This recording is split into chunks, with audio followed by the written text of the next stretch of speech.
start now. I'm very happy that Montserrat will speak next. She will talk about the first order, the elementary theory of graph. Yes, thank you very much. Thanks for the invitation. My first time here. It's a pleasure, a very friendly and pleasant place. Thank you. I was not here last time in the workshop, but probably Javier, one of the collaborators, was here, so I transitively maybe it applies. So this is joint work with Ilya and Javier. He was a student of Catherine, then came as a postdoc, and now he's in Korea. Okay, so one of the questions I'm going to talk about today is extremely naive, a bit old-fashioned. So I want to start saying, like, it's about preservation of an operation, of a relation by group operation. So if you have some groups that are related and some sense isomorphism, for me it's going to be elementary equivalence, the question is like, is this relation going to be preserved by a group operation?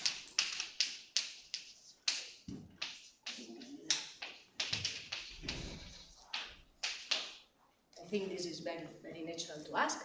So for me in this talk, the relation is going to be mainly elementary equivalence. And the operation is going to be, this is going to be elementary equivalence, having the same theory, elementary theory. And the operations are going to be basically either direct products,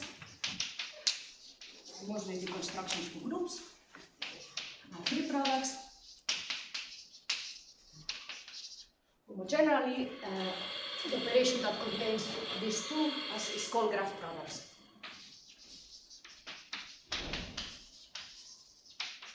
Probably you have seen it, but just in case I don't want to lose anyone for a small definition. So a graph product, as I said, is going to be an operation in groups, extending and generalizing these two.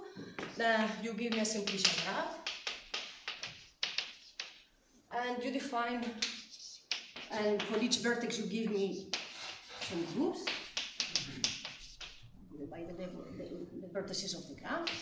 And you can define a group by considering the free product of these groups. And then what you do is just quotient, you establish commutation between some of the vertices of the group when there is an edge in the graph. Standard.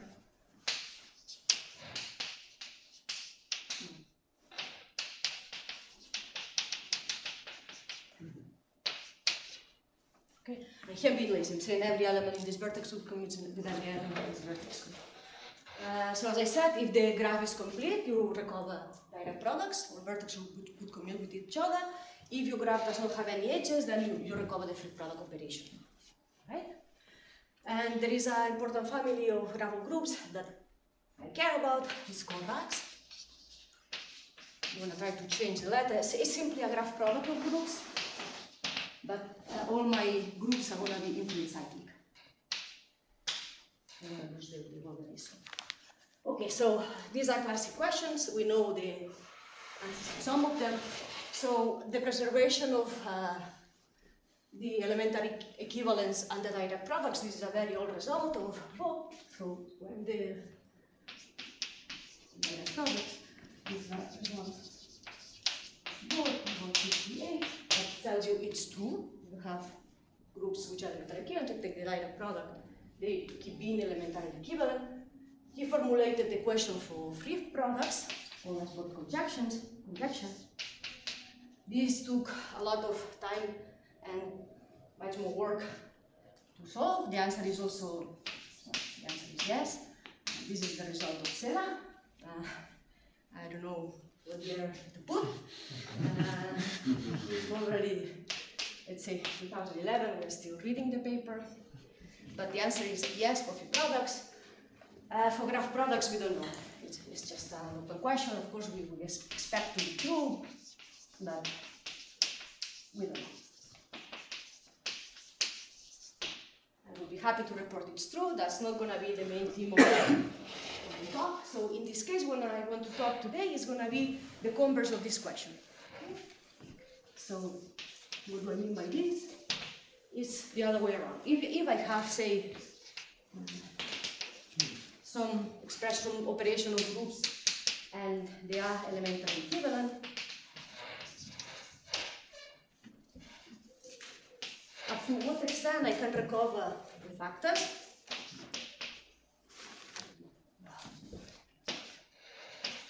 and say that then there exists a permutation that makes them elementarily equivalent to each other.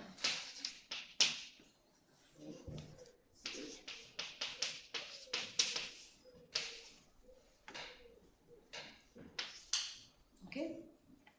Question is, I will fix it. I know that right now is a bit vague. Fix it here. I will just now tell you why you cannot expect too much of this question the way it is, but I'm going to give you right now an example of what I mean and rewrite the question a bit better. So in general, we cannot expect this to be true in this generality, of course, and it's not a problem of the elementary relation. You cannot expect this even for isomorphism. So there is a nice example of Montserrat of a finally generated nilpotent group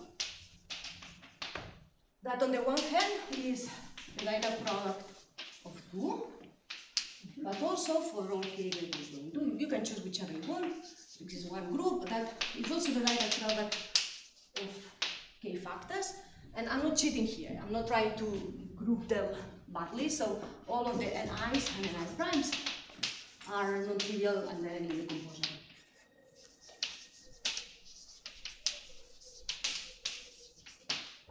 Okay? So even for isomorphism, I cannot expect the number of linear factors to be the same. Forget recovering that the factors are elementarily equivalent. Okay? I have to restrict somehow. You cannot ask in this generality. But for linear products, for instance, there is a class of groups, domains. This is a generalization of the case of algebras, algebra geometry. You can think of a domain, if you have never seen, it's a group that satisfies a property that the union of algebraic sets is algebraic again. Or if you want the definition, you have to say for all x, y equal to 1, there exists G, so that I can split them.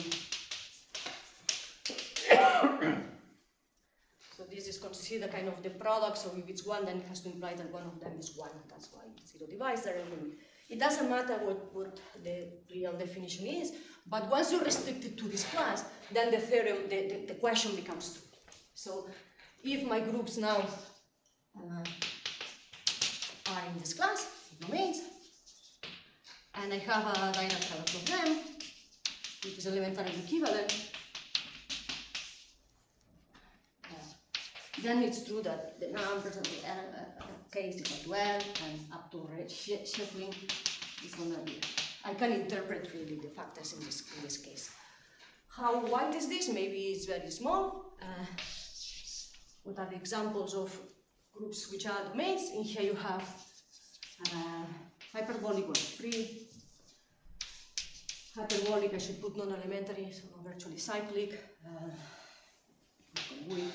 And probably the most general class we can do is a cylindrically hyperbolic, when there is no normal, final normal subgroup, without final normal subgroup. So these are results of Gianluca, very recent, in a paper that posted this summer on the archive. So the class is quite general. Okay? But you should also ask directly in decomposable, because otherwise. These ones are.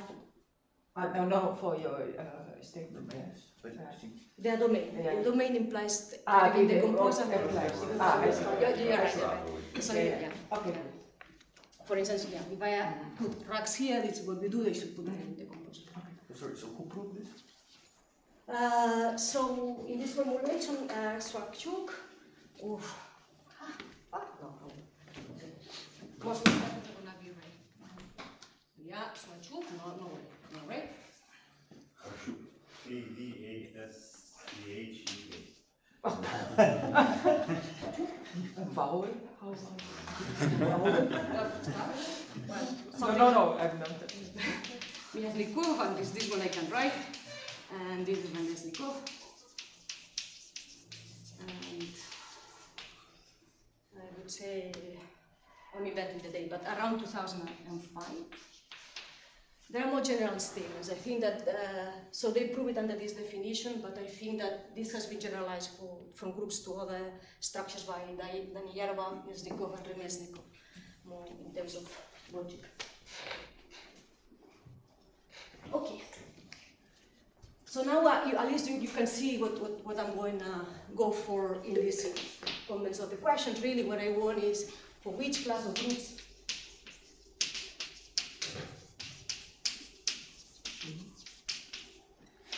once I assume that the groups are in my class, then I can recover the factors and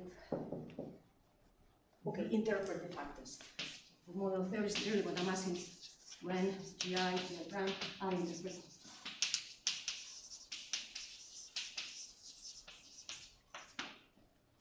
And the question was going to be to find a good class. And here was the main question. That's what the dangerous. So we have seen that it makes it makes some sense for data products. How about field products? Do we have a class to start so that we don't know that we're asking a stupid question? So there is a natural one that should be easy to believe. If I consider the class of finite groups. Okay. So now if I give you the free product of two finite groups, I'll take here, and is elementarily equivalent to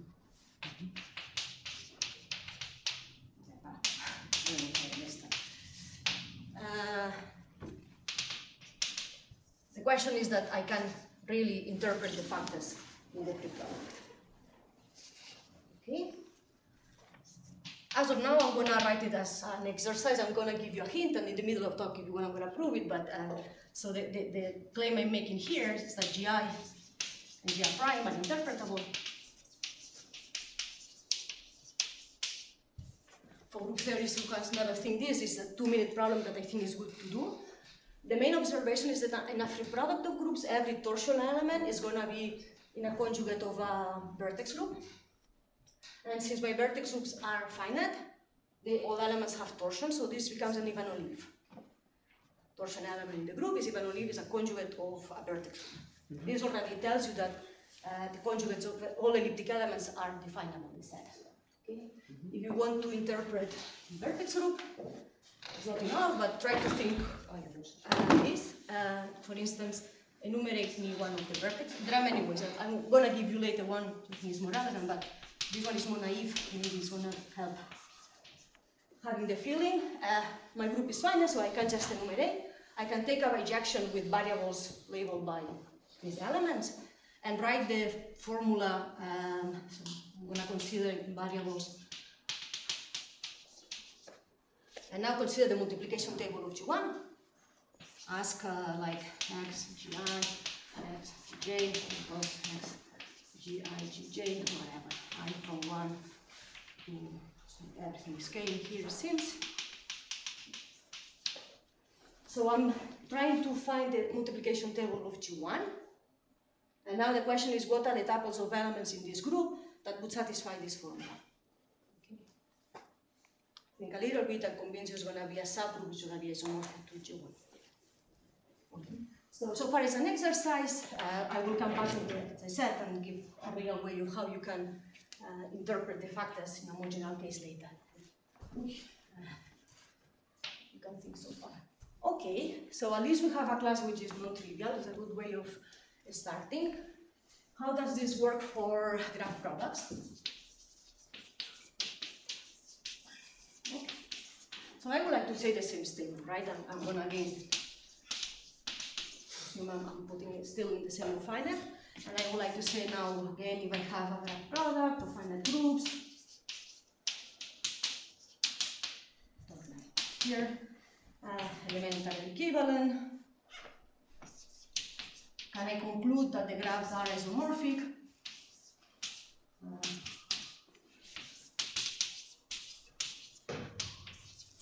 And is isomorphism also gives me elementary equivalence of the factors. Is it 2? We know to work for free products.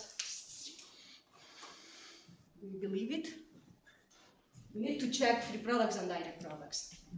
It's not gonna be true for direct products, right? You need some individual. Exactly. Thank you. Oh, sorry.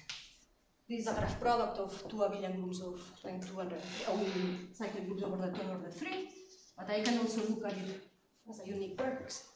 That's unavoidable. So either I go asking the groups to be directly proposable, or I try to make it as small as possible. Now, trying directly the composability is going to give me more problems. I already have the example of nilpotent groups. I will have to require extra conditions on my groups at the very least. So I'm going to go the other direction, and I'm going to say that I would prefer this type of representation of the graph problem, as small as possible.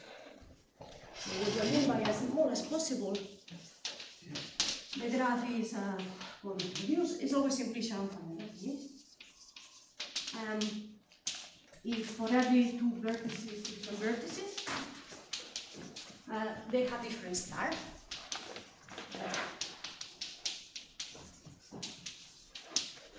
So what do I mean by this? What's the star?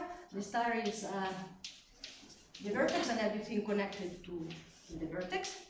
So for instance, for this vertex, the star is going to be this 3. But for this vertex, the star is going to be the same other 3. Okay, so they have the same star. This is not reduced. These 2 guys, they have the same star. See? Okay. And of course, if I collapse it, it's going to be a reduced star. This is reduced. What's the observation? That in this class of finite groups, if I have a group which is isomorphic to a graph of groups, with finite vertex groups, I can also make it isomorphic. It's not a real restriction to a graph which now this is going to be reduced. Sure, I have to pay the price of changing a little bit the vertex groups, but they will keep being finite.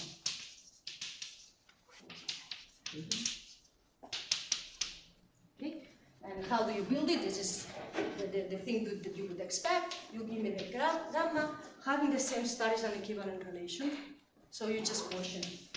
So you get this, you send it to an equivalence class, just the vertices in gamma that have the same star.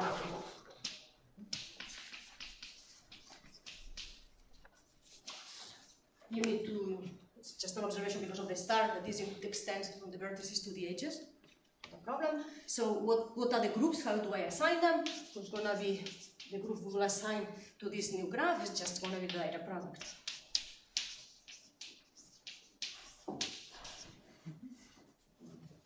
Well, this is going to be associated here. Okay.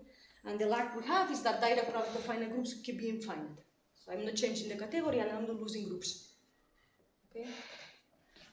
So now I can make at least a true statement. So, okay. Colleague theorem is a bit too much, but this is the first project that Remesnikov suggests as a PhD student. So it's kind of nice. It's just an observation. Then, so if I ask now, gamma prime to be reduced, the class keeps being finite. So like this, then the result is true. Okay. All right. So we have an integral class.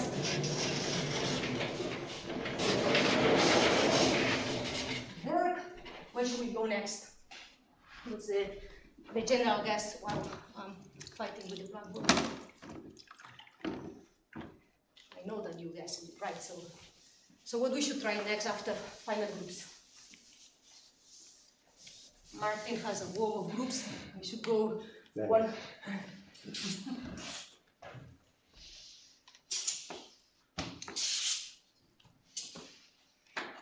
Don't be shy, I'll make it right whatever you say.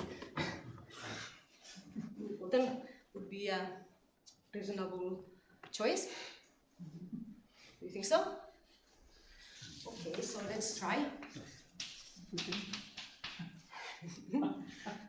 We didn't think so, but Oh, yeah. go ahead. No, you wouldn't think so. Okay, so let's see. Okay, let me say nilpotency of class 2, like my life, easier. So what's gonna happen? If I get a free product and I'm asking you what are maximal centralizers which are non-abelian, I'm gonna find the factors. Because non-abelian centralizers in a free product, they have to be in one vertex group, in a conjugate. But if it's a bottom of class at least 2, I'm gonna get a central element, and then its centralizer is gonna be the whole NI. So it's kind of a reasonable choice. Okay. What happens if we just put nilpotent?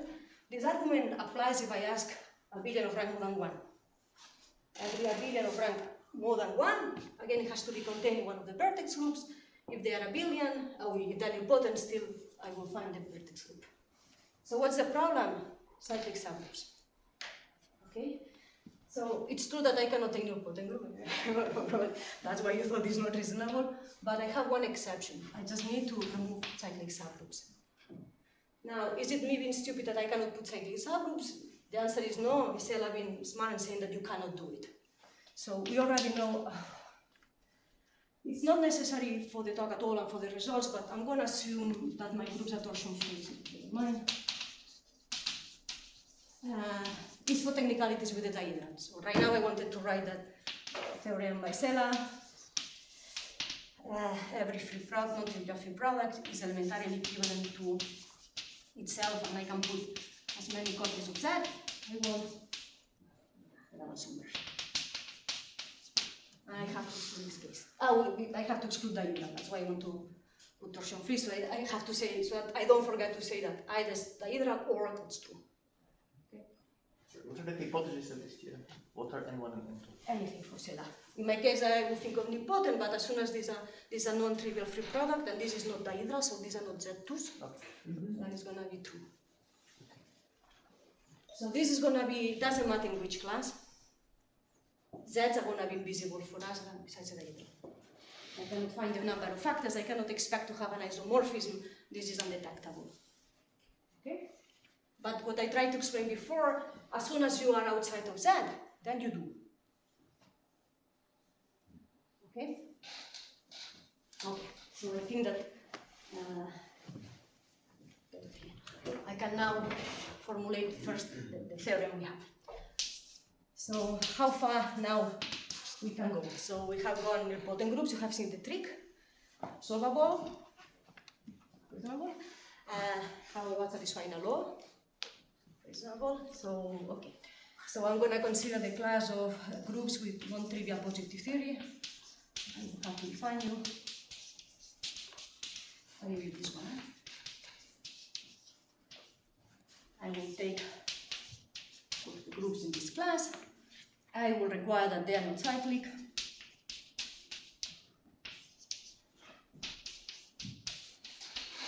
And then we will recover the theory. So, given the graph of the groups. Maybe not everyone knows what a group with non-trivial. No, I will explain now okay. the definition and the examples. Yes, I know it's a bit fake, but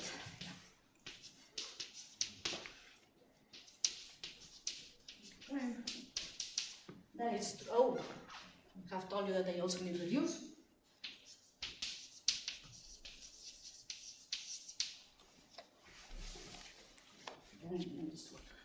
There exists an isomorphism of the graph, and the factors are interpretable.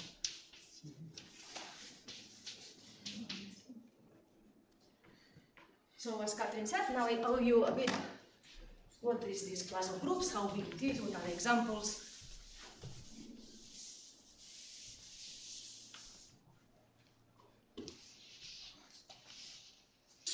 Okay, so we have seen already nilpotent. So a positive sentence, we know what it is a sentence which in the prenex normal form does not have any negation. So there are sentences of the word.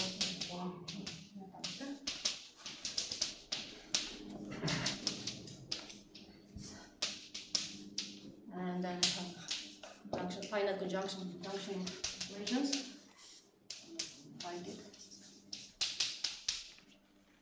This is a positive sentence. For group theories, no cheating. So you cannot use implications. Huh? That's the only thing you have to be in the prenext normal form. That is not possible. Okay? Besides this is what you expect. So this is about the word positive. The one that's confusing is the word non-trivial. So by non-trivial, I don't mean that the set is empty. So what do I mean by non-trivial? So of course there are sentences that are satisfied by all groups. For instance, for all x, that it is y, it's y equal 1. This is satisfied for all groups. I just take y to be the trivial element on x. So it's not that this set is empty. So what I mean by trivial is Merzlikov in 66. He showed that the positive theory of all non-abelian free groups is the same.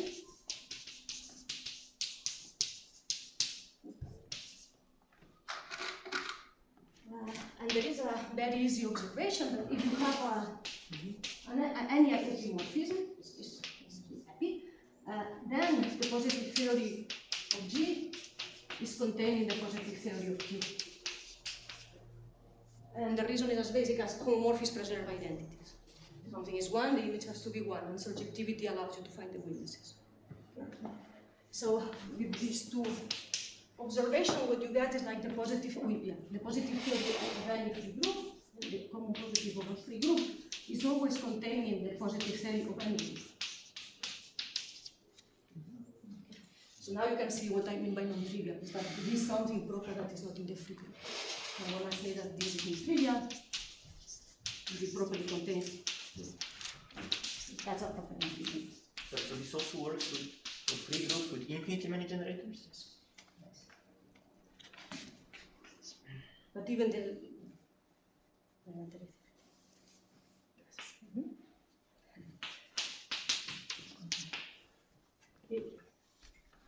I mean, they're not finite generated assumptions in the theory. No.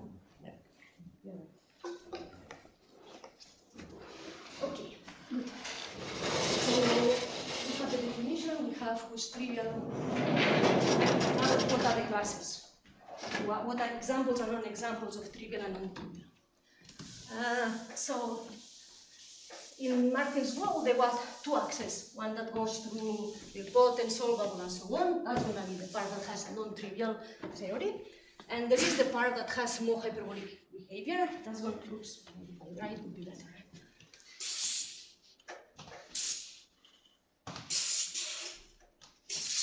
So the part of hyperbolicity is going to be the one that's giving us having trivial.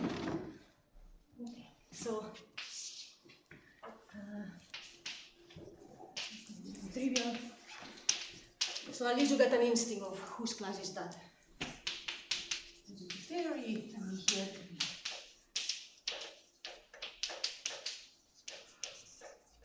So there are the usual suspects here. We already have seen finite, important, solvable, in general, group satisfying law. Those are specific, easy examples of positive sentences. So what do we have else? We have, for instance, groups which have bounded commutator length. And with what I mean is that every element in the commutator subgroup is a product, a fixed K product of, at most, fixed K product of commutators. This makes the commutator subgroup definable. And in here we have a result of Nikolov and Siegel, finally generated for finite groups, Grigorchuk groups, Gupta-Sikki groups, Thomson groups,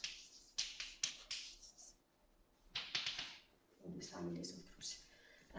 Uniformly simple groups are going to be here, groups with finitely many conjugacy classes.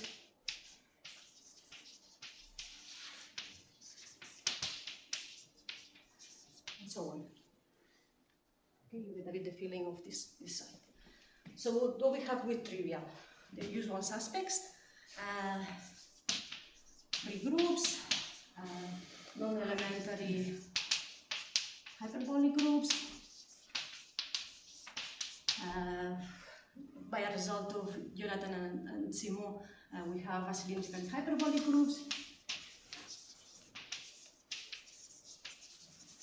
It's kind of very, very general class of groups. We have groups outside of class, so we prove that paper. Generalized Hausdorff groups are here, but also Lolita groups. Solvable. But there are groups that are far from acyclic. Hyperbolic groups, we also know that there are finally generated simple groups in here. So simple can be in both sides, depending if, for instance, uniformly simple is going to be here, but some simple groups are having trivial positive theory. And there is also a recent result that we also have in here Tarski monster that do not contain free groups.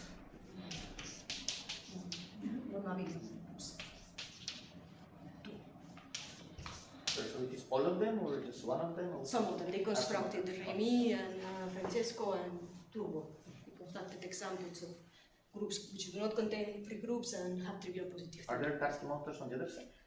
Yes, because you can have one conjugacy class. You can make both.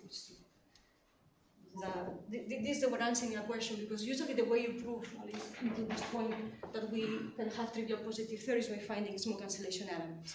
So implicitly, you always have in all these examples, you have subgroups which are free. And in here they show not. And it's nice because they managed to push the whole positive theory, understand it as limit of the positive theory. You can act like me. So we have a wide class of groups, and the ones we can put in the vertex groups are in our class are on this side. How does this work with commensurability? This class, well, so okay, so I should have said this then. We have a result in non-trivial, it behaves well with respect to extensions. So if you have an extension and the kernel and the quotient is having non-trivial positive theory, you lift it to the group. Yeah, but we don't know the same for positive. But for commensurability in this class, yes.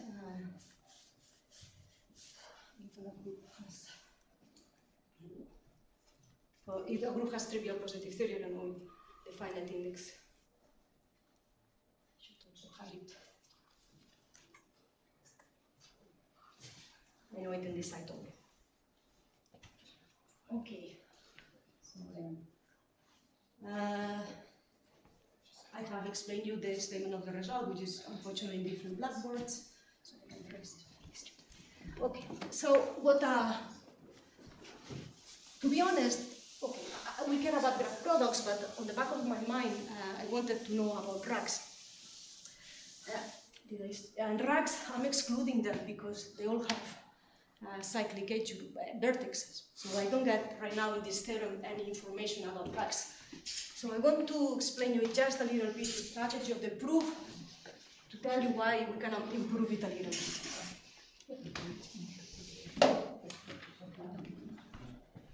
Okay. So what are ingredients? So ingredients.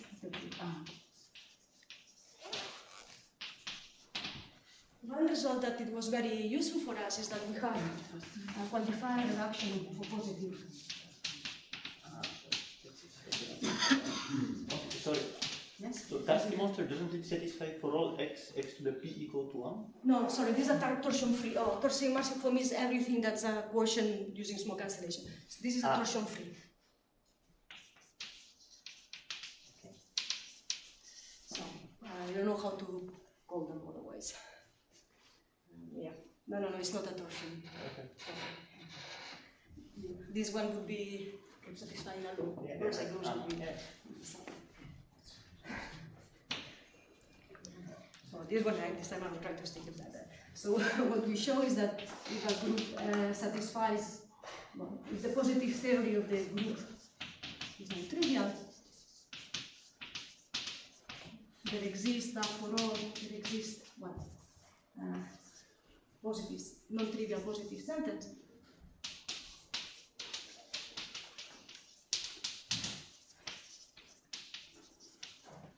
Which is in the positive theory. So what I'm trying to say is when we assume that our group will have a non-trivial positive sentence, I can assume that the sentence has one alternation of quantifier. Okay? So if it has a non-trivial one, maybe it has 200,000 alternation of quantifier, but I know for sure that there is one non-trivial with one alternation of quantifiers. So this was useful for us, but also useful for the proof of Simon and Jonathan, that cylindrically hyperbolic groups have trivial positive theory, and also for pushing the positive theory of hyperbolic groups towards the basket. So that easy reduction that allows us to have simpler sentences to analyze. Okay, the second thing that was very helpful for us is in graph products. So when you write for all x, there's this y, it's not a single variable, it's a couple, or is it just one variable? Oh, this is a tuple, this is one. Ah, okay. Thanks. So in graph products, we can uniformly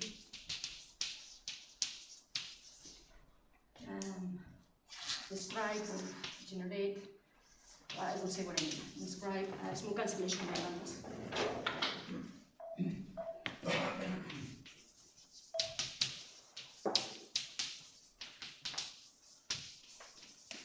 So what do I mean by this?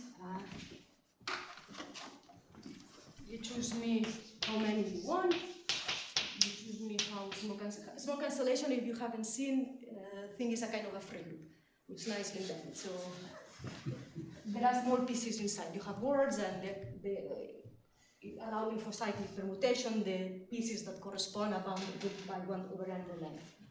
Let's say it's a free loop. So for every numbers you want, we can find words.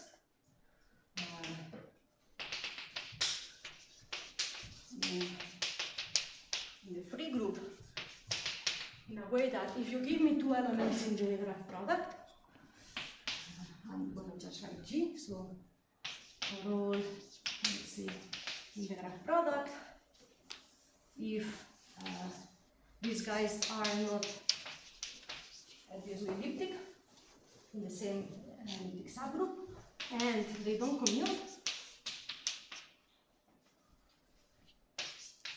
then when I evaluate these words, and these are uniform independent of the elements, when I evaluate these words in this,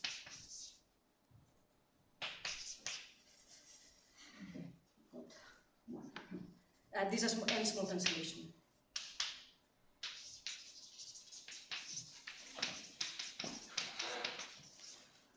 Okay. So there are some ways that if you think in triple crowds, you can combine the elements as soon as they are not in the same elliptics to create hyperbolic enough elements. And we can do this in a uniform way. Why is this important for us? Because the result of Merschlakov is a bit more precise. He not only showed that free groups, non-abelian free groups have the same positive theory, he showed precisely which formulas, which sentences, are in this positive theory. And what he showed is that the ones that are obvious in the sense that the y's have implicit function frames. You can write the y's in terms of the x's. So what I mean, let's see if we can explain this well, is if you have a sentence, a positive sentence, which is non-trivial,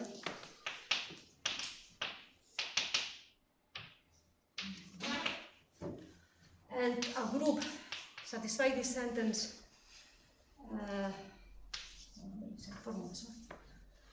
in a tuple H G with the property that this guy is no cancellation.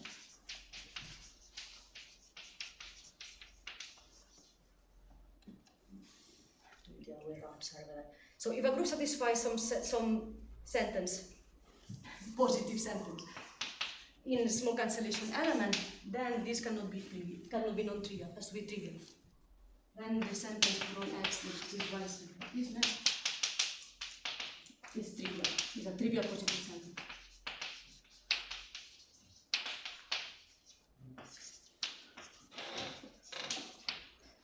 Okay? So this is Merschlakov. So So to know the triviality of a sentence is enough for the for all quantifier to be witnessed by a small cancellation tableau. Okay. Why is important for me? Our groups, we will assume that they satisfy a non-trivial a positive sentence.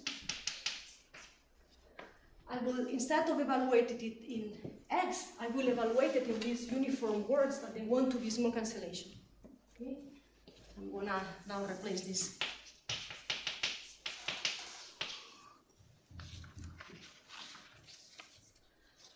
So what it tells me that when I look at with parameter A, this definable set, the set of elements for which this is 1, these words cannot be small cancellation. Because the sentence is non-trivial. This is a non-trivial.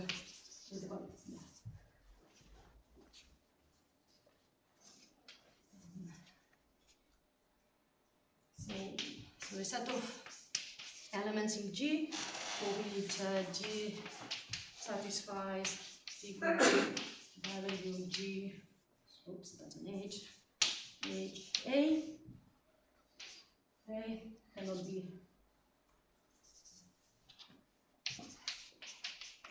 These guys cannot be a small cancellation. This cannot generate a small cancellation element with A. Because of Montserrat would tell me that then the sentence had to be trivial. Okay, so if I cannot generate small cancellation elements, this means that I should not be able to apply this result. So I have to be on the complement of this.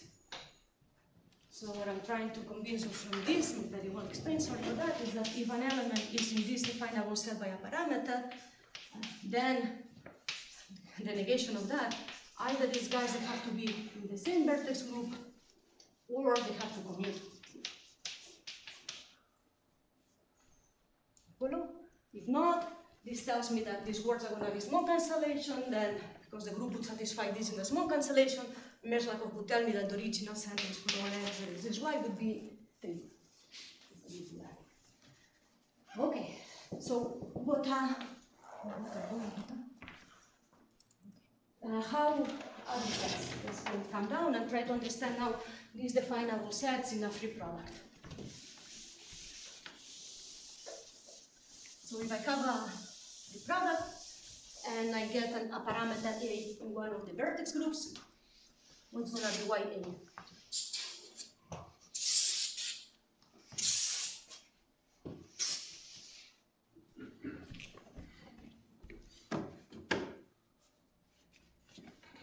So now I'm in product and I'm assuming that this has no trigger. And I want to understand, the question is going to be what are these definable which are maximal by inclusion, different from the whole group. Okay, so this is a parameter. If I take the parameter in G1, what's this definable set? Well, I'm going to be precisely the elements that are in the same vertex group or commute. But commuting in a free product, you have to be in the same vertex group. Okay? So if I take this to be maximal and my parameter is in some conjugate of the vertex groups, I'm going to obtain that my definable set for this parameter is exactly the whole conjugate of this vertex group. Okay, but what if my parameter is not in a vertex group? Then what happens? Well, since A is not, H cannot be there, so the only option they have is to commute. So in this case, when my parameter is not in the vertex group, what I get is that this definable set is precisely centralizer. It's going to be the centralizer of A, which is cyclic in a free product. Right? So what I'm trying to convince you is, this is the type of expression we use to define definable sets. And for the free product, this is what captures the definability of the conjugates of the vertex groups. Right? And in here now you can see the problem with sets. If one of my vertex groups is cyclic, they will get completely confused with these other definable sets by hyperbolic elements, and I cannot distinguish them. And this is the reason why Z is the problem. You follow what I'm saying. So the trick is like Merkle-Markov tells me that non-trivial positive theory cannot be evaluated in non-cancellation. We know how precisely we can uniformly generate small cancellation elements. This allows us to define some definable sets, which for free products give you the conjugates of all of those groups and the infinite cyclic groups. Okay? Okay. So now let me try to see what happens if I try to do the same in a specific, easier, this was for free products. So assume now I'm going to graph products, and this was a bit part of the motivation. I'm going to try to do the same, but for a graph product, this particular easy graph product. Okay, so, and for, again, I want to try to understand what are these definable sets which are maximal by inclusion different from the core group, and depending on the parameters. So if my parameter is in G2, this definable set is going to give me all the elements which are in the same vertex group, plus all the elements that commute with the parameter, which are the subgroup generated by those two. So in the presentation, I know that every element in G1 commutes with every element in G2, and also every element of G3 commutes with every element of G2. So I'm hiding that this is all, there are no more. So for these guys, the definable sets would be conjugates of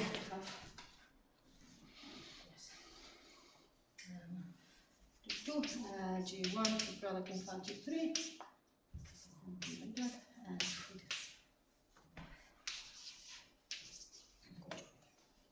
okay.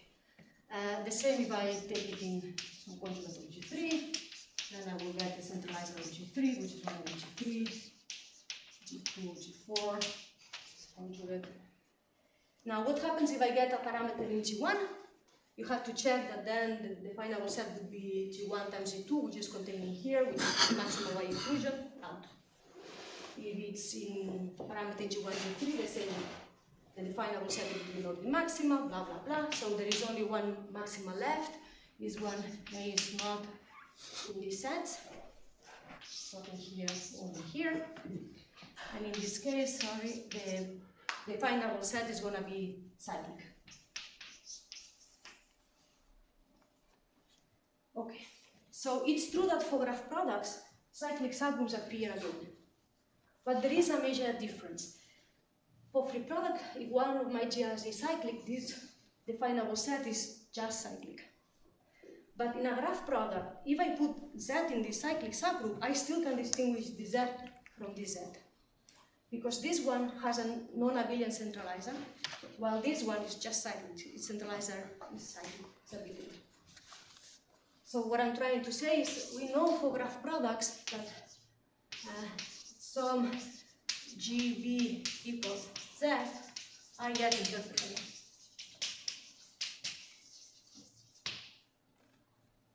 Right? So I claim that this one is going to be interpretable, and I can give you the difference between this one and this one. These are precisely the elements which centralizes non-abelian. These are small theorem centralizer of groups. They will tell you that it's precisely conjugates of this one and this one. While all the other cyclic subgroups, they will not have this property. They are interpretable. Now the question is, okay, some are and some are not, because we have free products and we have free groups. So which ones are and which ones are not? This is now what I want to do. This we can apply, and we can refine a little bit this theorem and tell you more precisely where and where cannot put cyclic subgroups.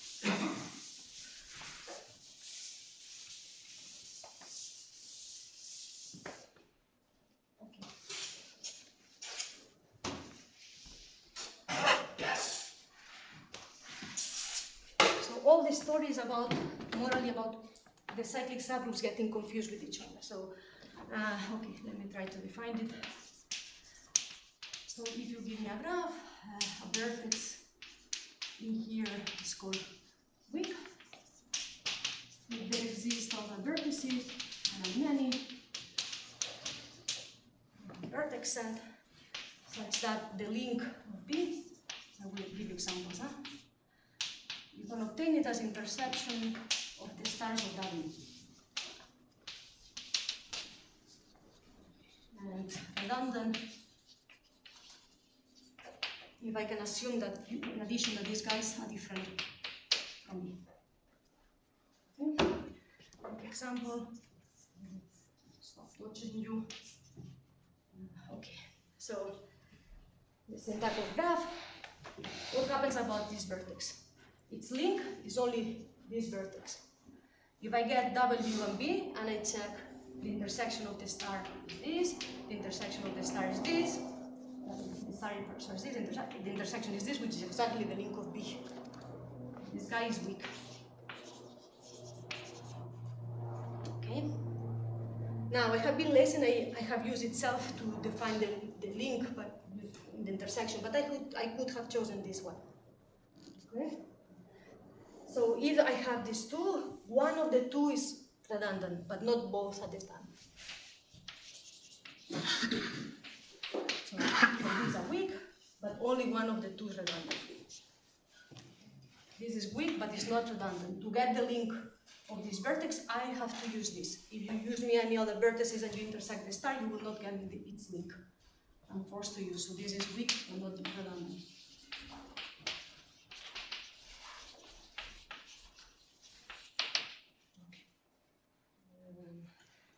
Okay. What happens in the free group? All the links are empty, so I just need the star of a vertex itself, but I need two of them to get empty. They're all weak, but if I'm looking at the maximal suburb without redundant, I will need to leave two of them. So in this case, they're all weak, which is consistent where I cannot put z's. So now, let's refresh. But if we want to try to improve this result, I can ask that these guys not to be z for W weak.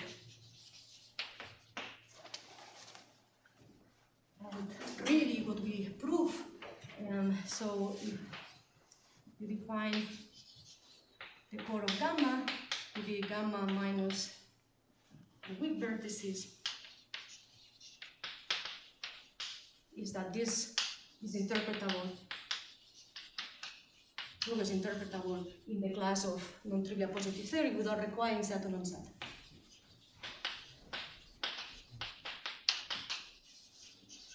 So I cannot recover the weak vertices if you put me Z in there, but everything else which we call the core is interpretable in there. And very quickly, some corollaries of this.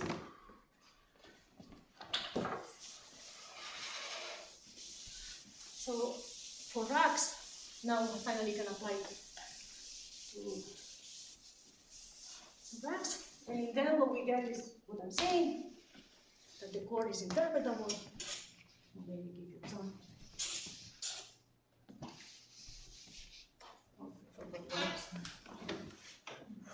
Sorry, and the extended core. Extended core is a maximal subgraph. It's a maximal subgraph of gamma without redundancy.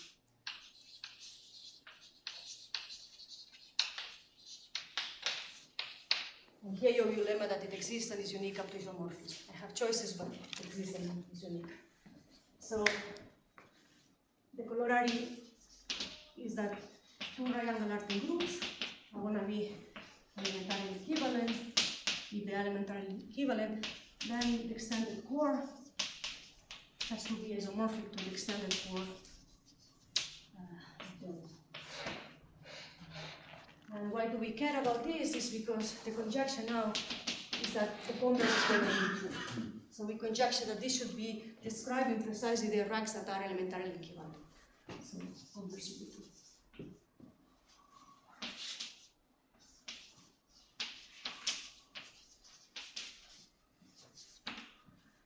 Why it helps? Because now if you give me your favorite graph, and you ask me what are the other RAAGs which are potentially elementarily equivalent to them, I already have a necessary condition. The extended core has to be isomorphic. So I know that the other ones have to look like something that has extended core. I don't have too many options. I can add vertices which are redundant with respect to what I have. So sure, I can put as many as I want. none, whatever, and these vertices by themselves, and that's it.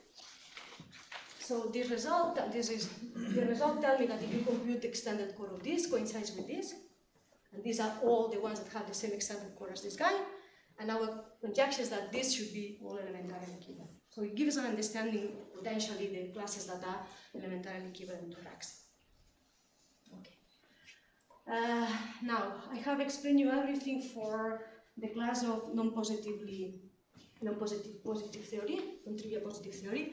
We can do better than this. So this is not optimal, for sure. We did it for a made-up class, formal name. I'm not going to define it. We call it generic, almost trivial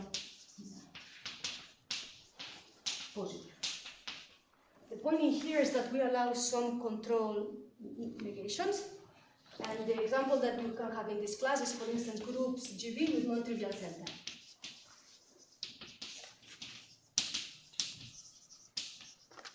So as soon as your vertex has a non-trivial center, it should be interpretable in the free product. Okay? And it's more work, but it's interpretable in the graph product. Why I'm saying this, again, this is not optimal. We are sure that, okay, general Hausdorff groups are not in this class, but still are interpretable. You had three products of them.